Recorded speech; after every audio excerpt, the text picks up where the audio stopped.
V spoločnosti Šebo Winery sme pre vás pripravili aj degustačný balíček s názvom Exclusive. Už tento názov napovedá, že jeho súčasťou budú naše naozaj najkvalitnejšie predikátne vína a takisto sme pre vás pripravili aj kombináciu s jedlami, ktoré sa budú veľmi dobre vynímať na vašom veľkonočnom slávnostnom stole. Predstavujem vám v novom šate náš výborný sekt Palfy. Trúfam si povedať, že sa právom radí medzi špičku slovenských sektov. Vyrábame ho z odrody Chardonnay. Je to robené klasickou metódou sekundárnej fermentácii, ktorá prebieha vo fľaši a zreje minimálne 12 až 24 mesiacov. Možno sa vám to bude zdať zvláštne, ale čo sa týka jedla, tak určite vyskúšajte vajíčko s koprovou omáčkou.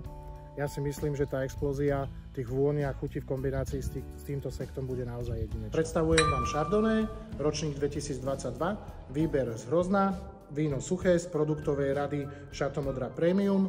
Tak ako typické Chardonnay je veľmi krásne a ovocné vo vôni aj v chuti.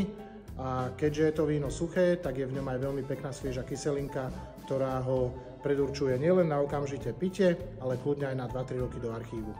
Ako jedlo sa mi k nemu hodí veľkonočná terina, šunková alebo syrová v srnčom chrbáte. Predstavujem vám Pálavu z produktového radu Premium. Je to ročník 2022 a víno polosladké.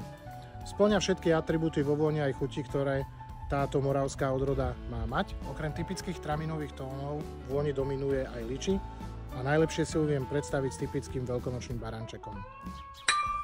Slovenských novošľachtencov zatiaľ v našich viniciach nie je vysadených až tak veľa, ale keďže my sa na novošľachtence špecializujeme, tak sme si dovolili vyrobiť z modrej muštovej odrody Nitria aj roséčko.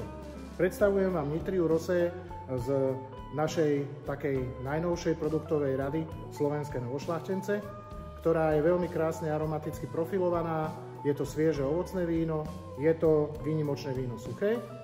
Táto Nitria Rosé je ročník 2022 a v chuti sú veľmi stále pekne zachované ovocné tóny, či už sú to jahody, maliny alebo drobné záhradné bobulové ovocie. K tomuto naozaj peknému rúžovému vínu sa výborne hodí cviklový šalát, napríklad s fetasírom.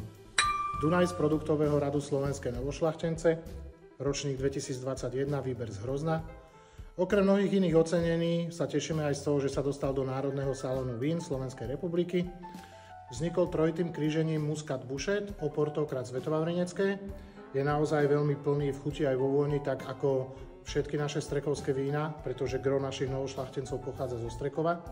A ja som naozaj hrdý a rád, že na Slovensku sa začínajú pestovať aj takéto odrody. Jedná sa o naozaj silné víno južanského typu, obsah alkoholu 14,5, neskutočne krásna vôňa drobného bobulového ovocia, ktorá je jemne skrytá v zretím sude, pretože v našej spoločnosti používame ako americký, tak aj francúzsky dub. A táto kombinácia mu dodá naozaj plnosť a predurčuje ho na archiváciu bez problémov 5 a viac rokov. Ako vhodné jedlo na Veľkú noc vidím údené mäso so zemiakovým šalátom. Rímava z produktového radu Slovenské novošľachtence, ročník 2021. Jedná sa naozaj veľmi kvalitné červené víno, čoho predpokladom je nielen kvalitná surovina, keďže táto Rímava pochádza zo Strekova, ale zároveň aj proces spracovania a následné vyzrievanie.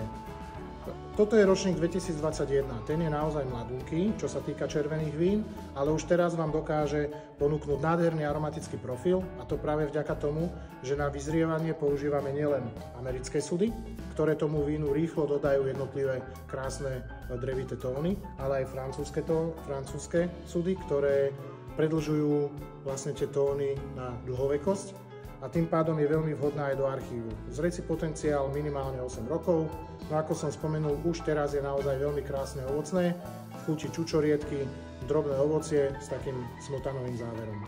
Čo sa týka chuťového aromatického profilu, tak práve táto Rímava ročníka 21 je momentálne najviac nazretá, naozaj veľmi expresívna a plná v chuti aj vôni. Čo sa týka jedla, tak veľmi vhodným sa mi javí srnčie ragu s malilinkým kúskom čokolády.